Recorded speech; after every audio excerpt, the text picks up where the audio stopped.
Bon, tout d'abord, c'est très dommage qu'ils ne peuvent pas être avec nous, comme ils nous soutiennent toujours très bien. Espérons que ça reste à ce seul match et qu'ils vont nous supporter après pour les autres matchs. Demain, il faut qu'on fasse notre jeu.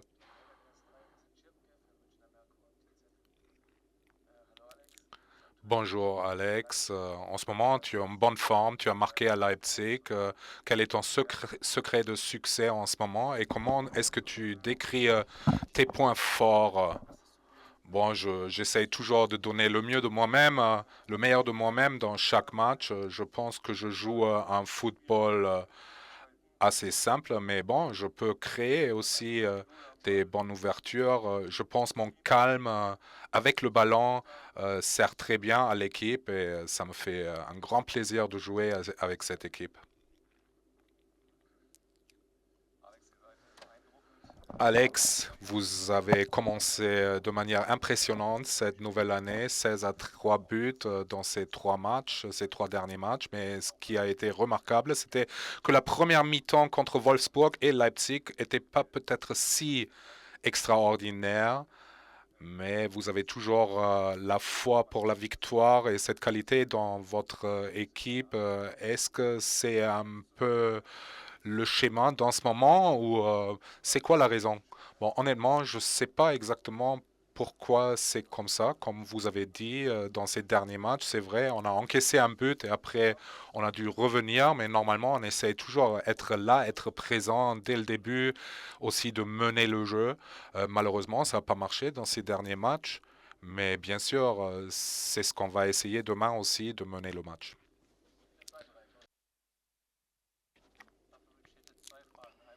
Monsieur Pavlovitch, deux questions. Premièrement, vous avez marqué un but, c'est pas votre première tâche, mais à quel point est-ce que vous êtes ambitieux par rapport à marquer des buts? Et deuxièmement, je me rappelle en automne,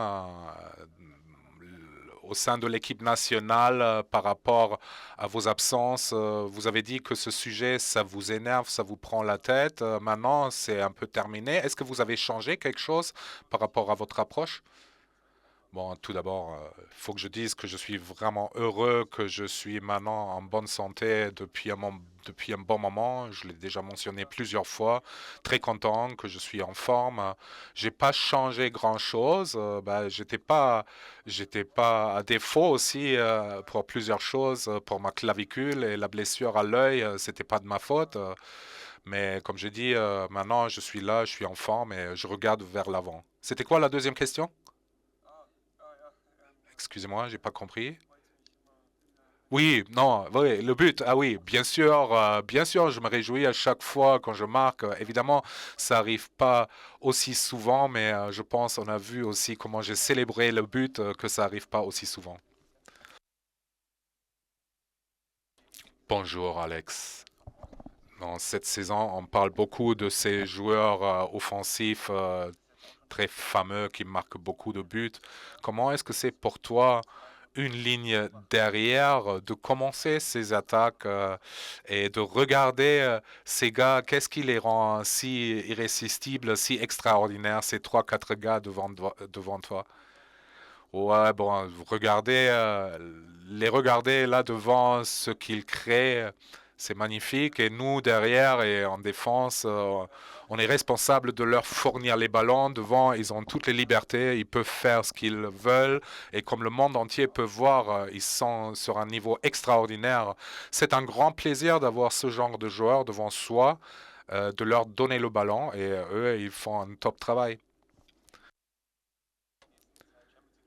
Alex, si vous allez gagner les deux prochains matchs en Ligue des Champions et vous garderez la deuxième place, ça voudrait dire que vous pouvez garder le droit de jouer à domicile pour les deux tours après. À quel point c'est important?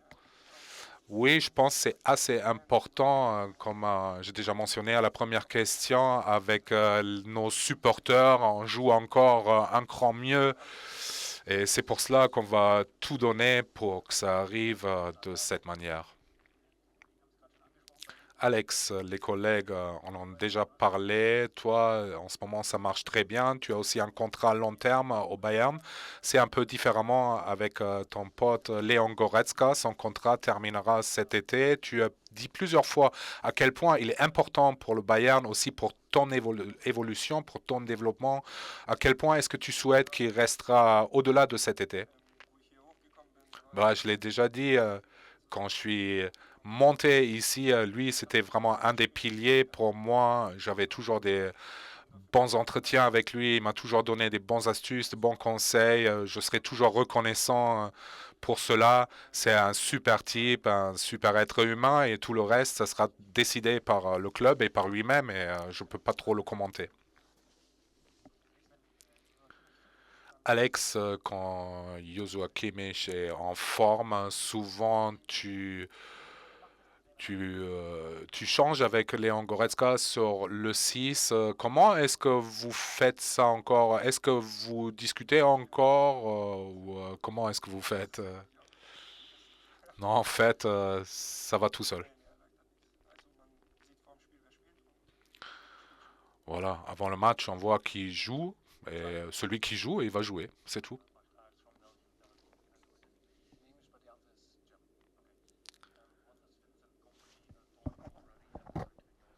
Was underestimation maybe a danger for Bayern München tomorrow? Ich sage einfach in Deutsch, oder? Deutsche. Ja, also L'équipe est une équipe très compacte qui défend très très bien et qui du coup a aussi pas mal de contre-attaques. Donc il faut être vraiment éveillé, très lucide dans toute la défense. Faut essayer d'éviter les contres. Ils ont des attaquants d'un bon gabarit. C'est pour ça qu'il faut très bien défendre et mettre notre jeu sur la pelouse.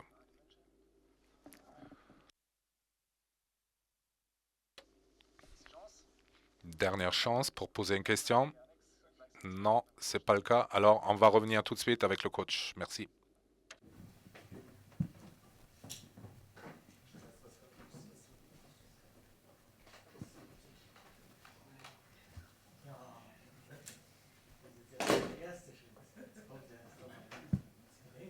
Et voici la deuxième partie de notre conférence de presse. Le septième adversaire, c'est le champion belge Union Saint-Gilloise. Et maintenant, nous sommes ici avec notre coach Vincent Compagnie. À vos questions, s'il vous plaît.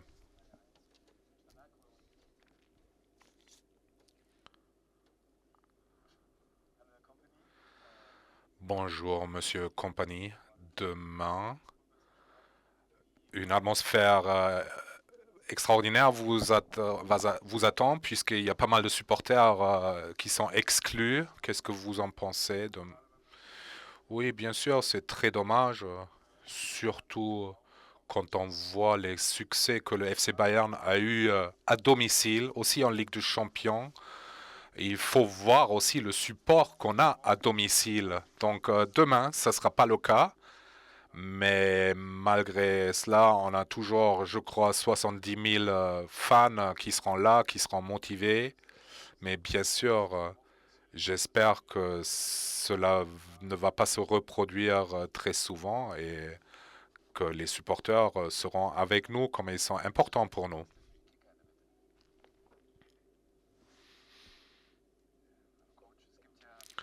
Bonjour coach. Il y a cette série en Belgique de l'époque d'Anderlecht que ça n'a pas très bien marché contre Saint-Gilloise. Est-ce que c'est pour toi une raison de plus d'avertir l'équipe que cet adversaire est très dangereux? Bon, on ne peut pas tout confondre, mélanger. C'était une autre époque. Maintenant, c'est une autre situation. Mais bien sûr, c'est un club.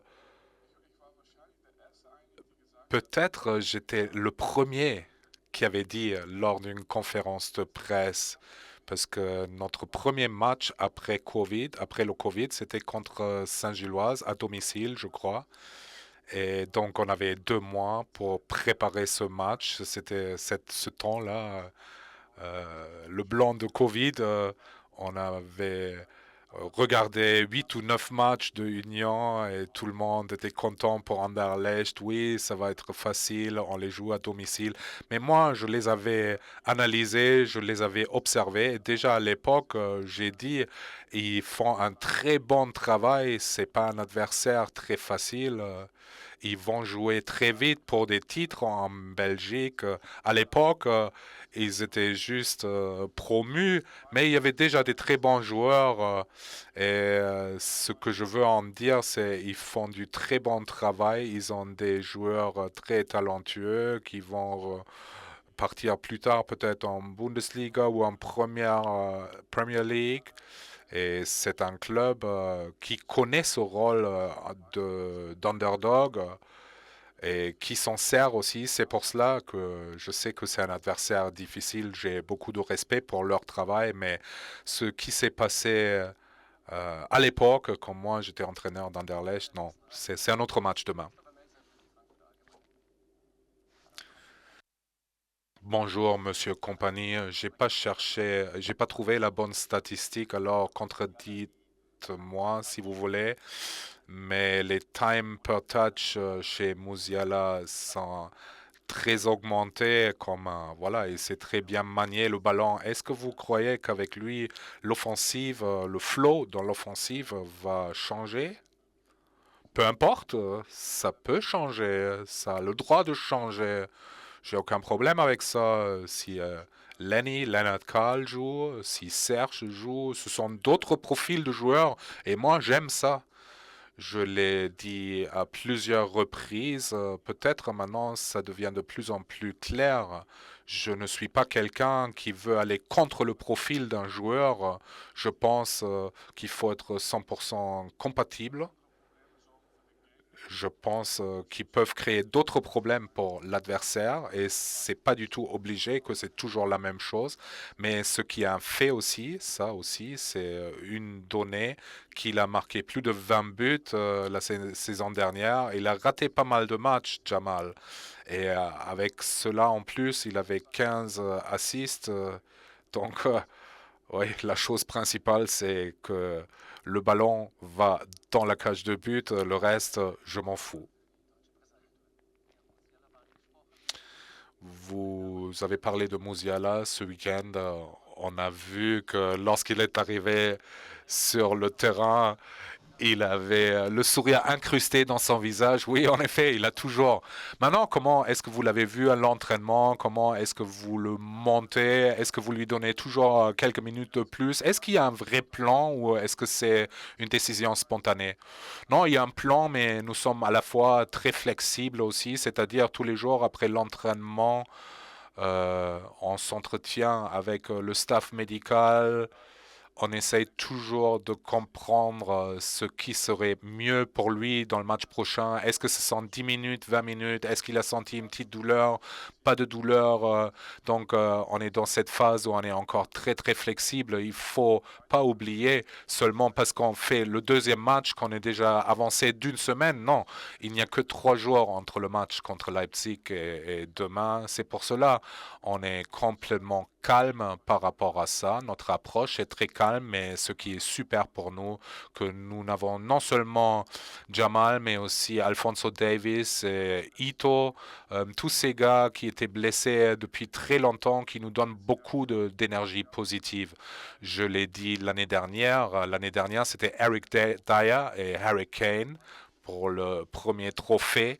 Ça fait plaisir à l'équipe, tout le monde, à l'équipe entière. Et cette année, c'est Fonzie, Ito et Jamal. On les a vus dans une période très très difficile et on veut qu'ils font partie de l'équipe maintenant à cette époque. Michael Olise est un joueur tellement spectaculaire, mais aussi à côté du terrain, il est plutôt, on a l'impression timide, peut-être parfois même pas présent. On a l'impression, comment est-ce qu'il est lorsqu'il parle avec vous en perso, peut-être en français aussi? Bon, peu importe la langue, Michael, il n'est pas timide. Je sais pas, peut-être il y a des moments où il montre d'autres émotions que d'autres personnes, mais non, il est pas retenu, il n'est pas timide.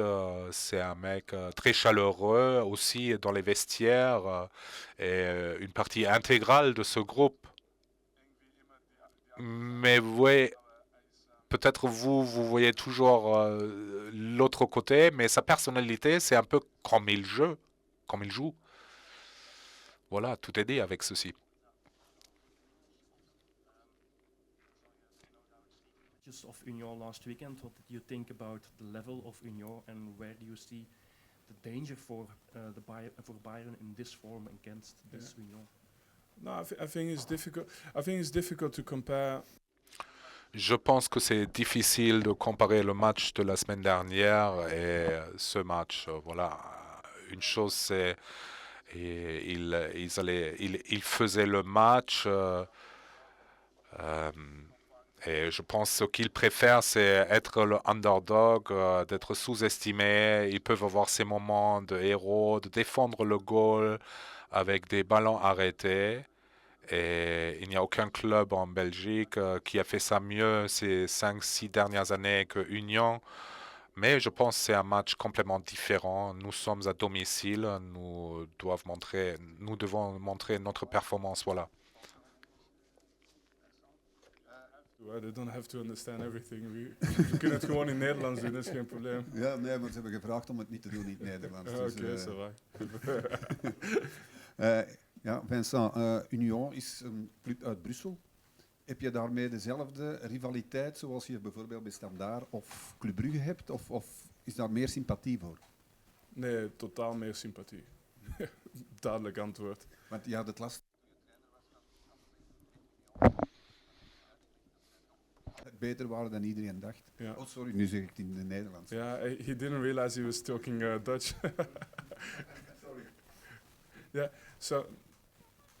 Ik ga het even terug ik ga het in Nederlands die vraag beantwoorden. Maar nee, Union, hoe kan ik het beschrijven?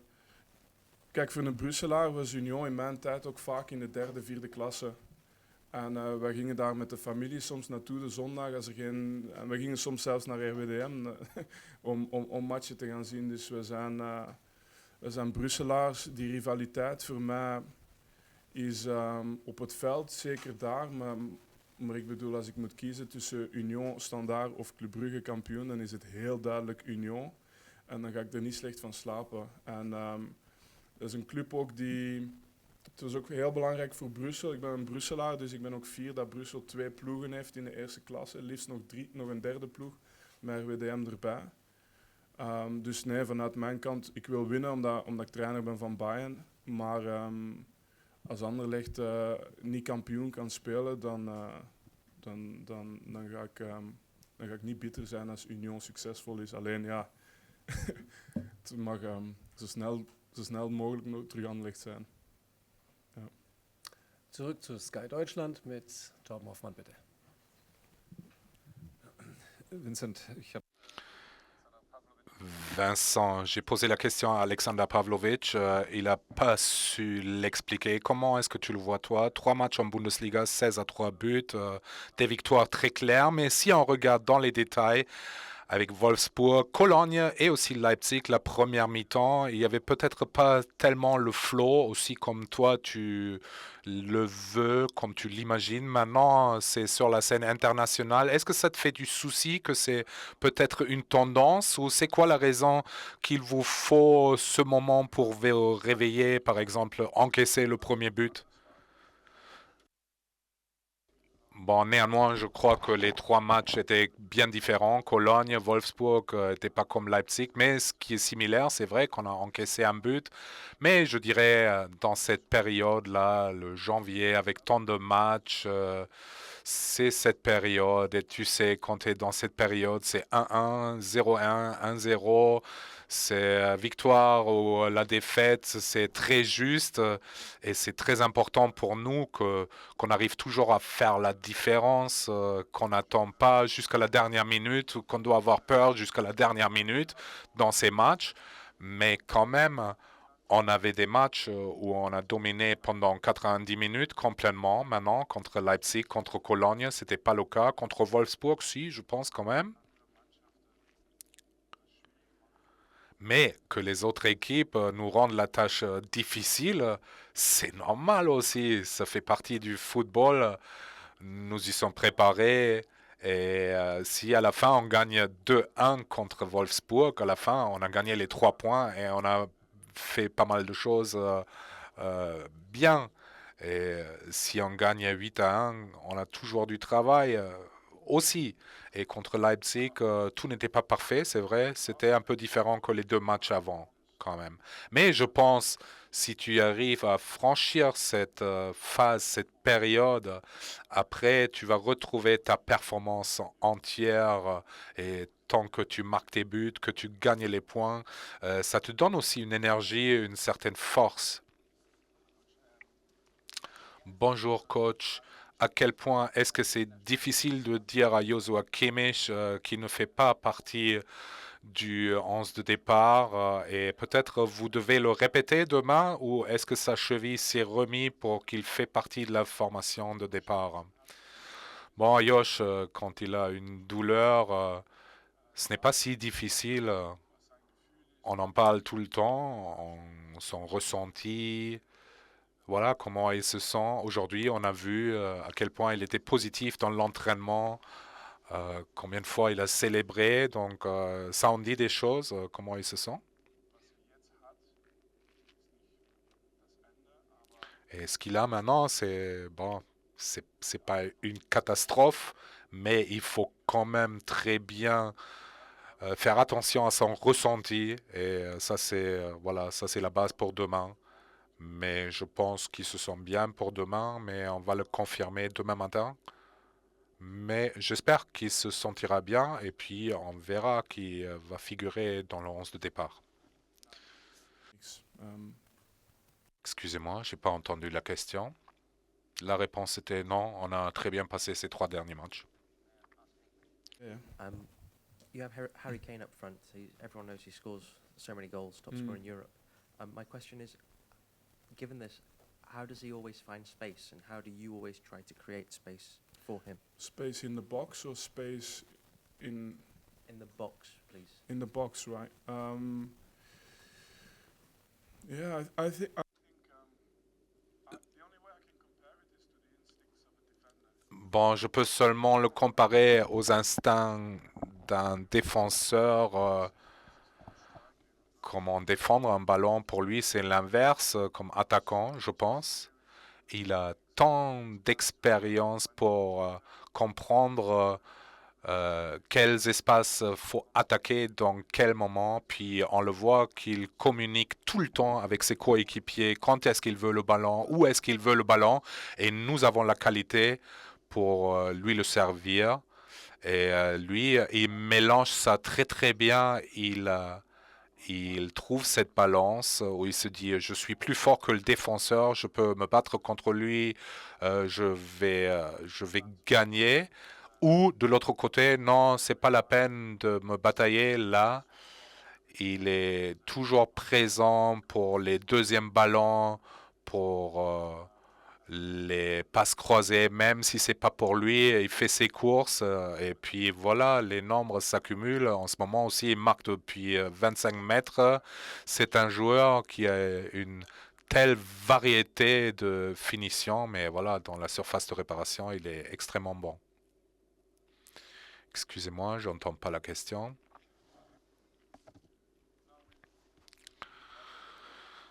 La réponse. Je pense que la profondeur de l'analyse de l'adversaire, je pense, il n'y a pas de limite à ça. On peut toujours analyser davantage, mais c'est aussi important de savoir ce qui lui va bien. Par exemple, si on voit un défenseur qui défonce de telle ou telle manière, voilà, c'est un feedback qu'on va donner, mais de toute façon, humblement, je ne pense pas que ça affecte le résultat s'il va marquer ou pas. Et bon, sinon, si on a l'impression qu'il y a des espaces qu'on peut attaquer derrière, on va donner cette information. Mais encore une fois, j'ai fait la même chose à Burnley et on n'a pas marqué 70 buts dans 18 matchs. C'est quelque chose qu'on leur donne pour donner une routine, mais le talent absolu pour finir tout cela, ça c'est Harry.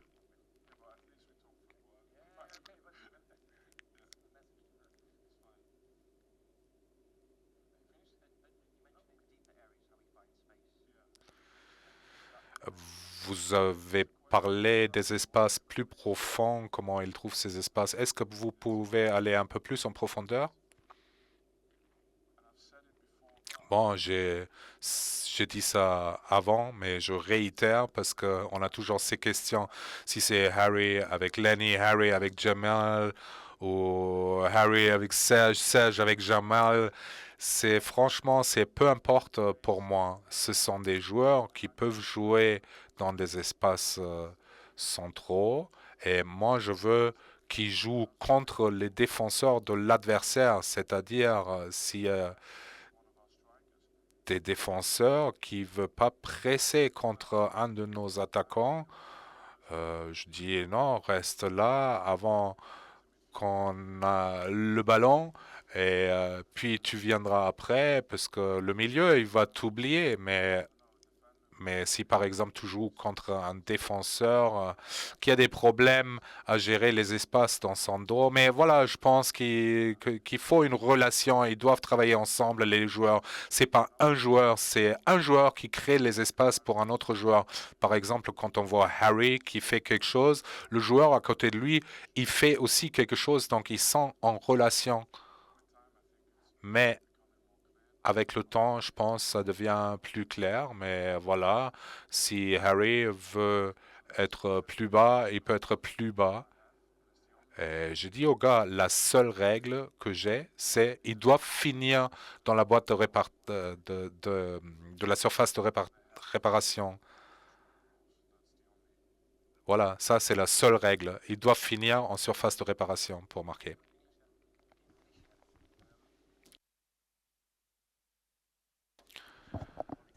Vincent, on a interviewé quelques collègues allemands. On leur a posé des questions par rapport à vous. Tout le monde était très positif, mais il y a aussi toujours des choses à améliorer. Qu'est-ce que vous voulez améliorer avec l'équipe? Bon, tout d'abord, je crois, tout d'abord, je crois au progrès étape par étape. Je ne pense pas qu'on est un super coach parce qu'on a gagné la ligue. Je ne pense pas qu'on est un mauvais coach parce qu'on a été relégué. Je pense qu'on est un très bon coach parce qu'on apprend de ses erreurs et on évolue. Donc j'essaie pour moi-même de m'améliorer chaque année. C'est aussi simple que ça, peu importe si on gagne et si on perd. Et puis par rapport à l'équipe, nous sommes dans une bonne position, donc il s'agit de parler des détails là, mais il faut qu'on reste compétitif et il y aura des matchs où il s'agit de gagner un trophée ou de gagner une qualification ou alors être éliminé. Et à ce moment-là, il faut avoir cette mentalité de trophée. Il faut avoir les grands joueurs dans ces moments-là qui décident des matchs pour nous. Donc, il n'y a pas beaucoup de différence entre aujourd'hui et l'avenir. Bon, on peut améliorer des choses comme par exemple la première mi-temps contre Leipzig, mais surtout, il faut être là au bon moment. Une question de plus par rapport à Union. Qu'est-ce que vous pensez du club quand ils n'ont pas le budget le plus gros, mais ils ont réussi à gagner la Ligue? À quel point est-ce que vous êtes impressionné du fonctionnement du club en général? Bon, je pense qu'il y a deux côtés de cette question, et je l'ai dit dans ma première interview par rapport à Union il y a 5 ans. Ils n'ont pas le plus grand budget, mais ils ne sont pas pauvres, hein. Il faut le mettre dans le contexte. Ils ont un super scouting.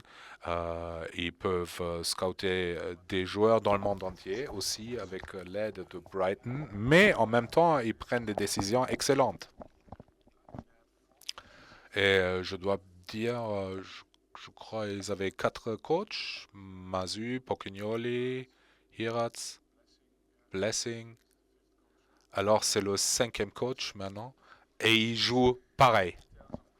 Bien sûr, il y a des détails que David Hubert a amenés, mais ceux qui étaient à l'époque aussi, Undaf, Mitoma, etc. Et c'était marrant, j'avais 2 mois pour préparer le match à l'époque, c'est pour ça que je les connais bien. Après, on les a joués encore 4-5 fois alors qu'ils aient changé de coach. En fait, non, c'est pas eux qui ont changé de coach. On leur a piqué les coachs à chaque fois, mais 5 ans après, ils sont toujours la même équipe avec 5 coachs différents et des joueurs différents. Donc ça, c'est clair, ça a un rapport avec la constance, avec le leadership. Il n'y a pas trop de pression non plus par les médias et ils font leur propre truc et ils sont contents avec ça, ils sont heureux avec ça. Et c'est bien à voir. J'ai regardé le foot belgique récemment. J'ai regardé aussi match de Brugge. Mon frère, mon ami Belgicazi, c'est l'entraîneur qui est le plus longtemps en fonction en Belgique en ce moment, et ça depuis 8 mois seulement. Donc, j'aime bien le fait que d'autres clubs piquent les coachs Union. Et voilà, c'est un peu à Freiburg en Allemagne, c'est un peu la même chose. Ils avaient un coach qui partit de lui-même après 12 ans. Maintenant, ils ont encore un nouveau coach qui vient de leur propre rang. Ils sont calmes, ils font leur truc et ça, c'est Union pour moi en Belgique. Encore une fois, la question à vous, bien sûr, vous voulez vous qualifier directement pour les 8e. Si vous restez à la 2e place, ça serait le droit de jouer droit de domicile jusqu'à la demi-finale. À quel point est-ce que c'est un avantage? Je sais pas, bien sûr, j'aimerais bien l'avoir, c'est clair, sans doute, mais l'exemple de PSG l'année dernière a tellement changé la mentalité. Il y a cette phase, après il y a une autre phase, c'est un tournoi complètement différent. Je pense que PSG a joué aussi le tour de qualification, nous aussi, nous contre Leverkusen, qui n'avait pas ce tour supplémentaire. Et puis ensuite, nous, on avait battu Leverkusen. Donc, on ne peut pas comparer les choses un pour un comme ça. Qu'on est maintenant sur la 2e place et tout d'un coup, on est favori pour la Ligue des Champions. Mais bien sûr, je veux y arriver parce qu'on est tellement proche et on l'a mérité jusqu'à maintenant et je veux qu'on continue à le mériter parce que c'est tellement difficile d'être parmi ces 8 premiers et c'est un peu sous-estimé, je pense, parce qu'on croit, ouais, un grand club, c'est dans le top 8, mais il y a seulement 8 places et il y a plus de grands clubs que ces 8 places, donc c'est très très difficile de figurer parmi ces premiers 8, rien que pour ça, ça serait très joli.